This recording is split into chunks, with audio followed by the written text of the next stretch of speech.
Ferrari's nightmare season continued in Canada, as a disappointing qualifying session from Leclerc and unexpected damage for Hamilton during the race left the pair isolated in a lonely 5th and 6th place when the checkered flag fell just over a week ago. If Lando Norris hadn't removed himself from the race late on, it would have looked even worse for a Ferrari team that has completely failed to build upon the impressive car they ended 2024 with.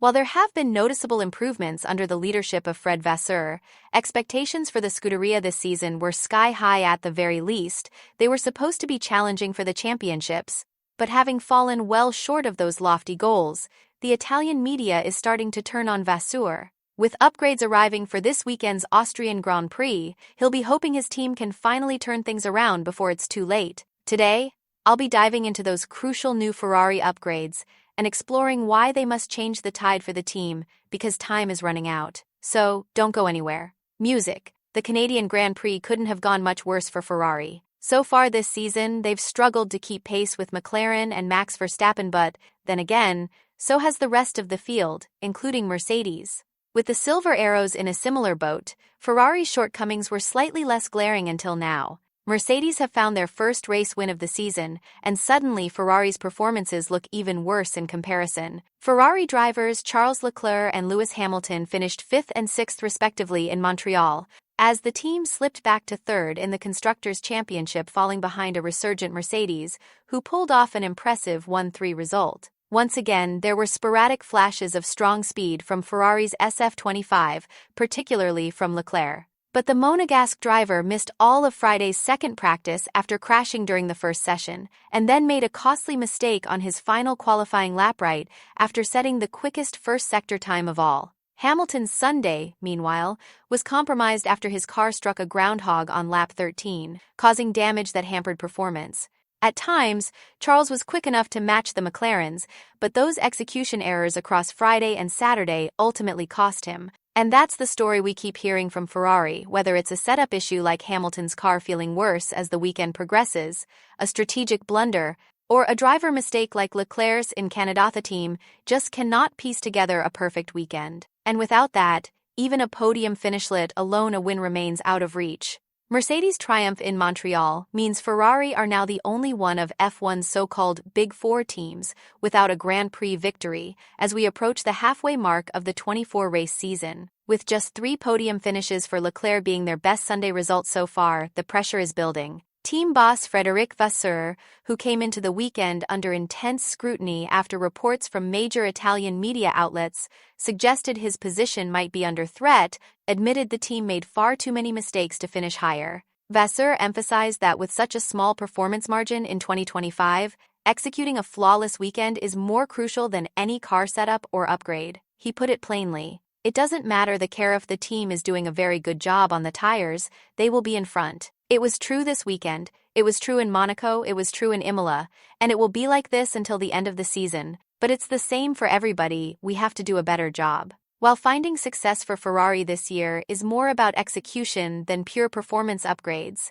there's no denying that improvements are still desperately needed. In qualifying, they haven't been able to challenge the front row except in Monaco, a circuit so unique it practically deserves its own one-race championship. In the pursuit of better lap times, Ferrari will be bringing new upgrades to this weekend's Austrian Grand Prix. "We will have an upgrade soon before the UK, and perhaps another one a bit later," said Vasseur, though once again, he emphasized that execution during the race weekend remains the key factor. He also downplayed the immediate impact of these incoming upgrades for the Scuderia. Just like McLaren's innovative mermaid tail front wing in Canada, Vasseur remained cautious, stopping short of promising immediate gains once the new parts are integrated into the SF25. Once again, he reiterated that if the team doesn't use the car properly, especially with a setup that behaves differently across the weekend, no upgrade will save them. "You can lose temps a couple of times on our side at least, and we're not the only one when we brought upgrades in the past. We needed 1 or 2 races to adapt the car,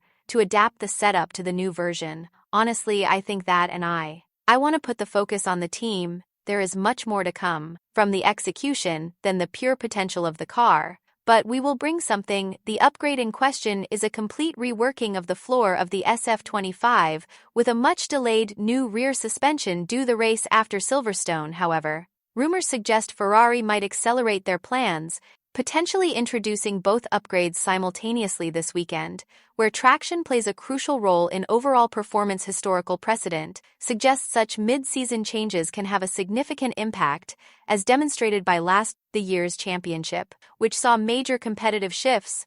After the first 7 races, however, with the lead that McLaren have in both championships, especially over Ferrari, any upgrade is likely to do too little too late, and it has to be assumed that after this round of upgrades, Ferrari will abandon the SF25 in favor of next season, instead heading into the Canadian Grand Prix. Fred Vasseur came under pressure from the Italian media, who were insisting that his days as the head of the scooter were numbered. Fred didn't take kindly to the comments, but before I talk about his rebuttal and the battle it has got him into with the Italian press, if you're enjoying the video and want to catch more news and analysis from this F1 season, then make sure to give it a like and subscribe to our channel. Thanks a lot. So in Canada, Fred Vasseur launched into a passionate and punchy rant in response to reports suggesting he could be replaced, as Ferrari F1 team principal Lewis Hamilton and Charlotte were both asked about the speculation leading into the Prosit weekend, with the 7-time world champion describing the reports as nonsense. Speaking in Friday's FIA press conference, Vasseur had his first opportunity to respond to the rumors, which he labeled as being disrespectful, as he took aim at the journalists responsible for the stories. First, I have to stay calm because I will have to visit the stewards of a Sergio. It's some Italian media. It's not all Italian media. It's not about myself, because this I can manage. It's more about the people of the team to throw their names like this. I think it's just disrespectful for them and for their families. We had the case last year with the chief of Aero. I don't understand the target. Perhaps it's to give to the team, but in this case, I don't see the point. Versus response to the Italian media that is turning against him did not go down well, though a Sumlegion ADB, Idation 7, union representing Italian journalists, has responded to the Ferrari F1 team principal, scathing criticism of the speculation about his future. The Italian Automotive Journalist Union, or UIGA, issued a statement responding to Vasseur's public attack on the country's media. The UIGA argues that it is not a journalist's job to support a team, but to report honestly what happens. The statement also spoke about how their members reported with honesty and integrity, and any suggestion otherwise was baseless. They said that their members should have the freedom to report as they wish, without the pressure of the Ferrari team principal calling them liars. Who knows who is correct? Maybe the Italian media did make up the fact that Ferrari are looking for a replacement for Fred. Maybe Fred hit back in the way he did, because there is real pressure on him from the Ferrari board. Either way, one fact is inescapable. The two papers who released the story, Corriere della Sera and Gazzetta dello Sport, are both owned by the same umbrella company. That John Ellen is the CEO of John Ellen, being the CEO of Ferrari as well. The Italian media has always had very close ties to the Ferrari team, and it seems unlikely that these stories would have been released without Ellen's knowledge or blessing. Ellen will have heard about the story before it was published, and had the power to stop it, but chose not to. Whether it's true or not, it says something. The Ferrari board wanted to put some pressure on Fred and let him know that what has happened this season isn't good enough. Let's hope these new upgrades can help turn things around. If that is the case, what do you think though? Are Ferrari playing politics through the Italian press? And will these new upgrades improve Ferrari season? Let me know your thoughts in the comments down below, and until next time, drive safe and bye for now.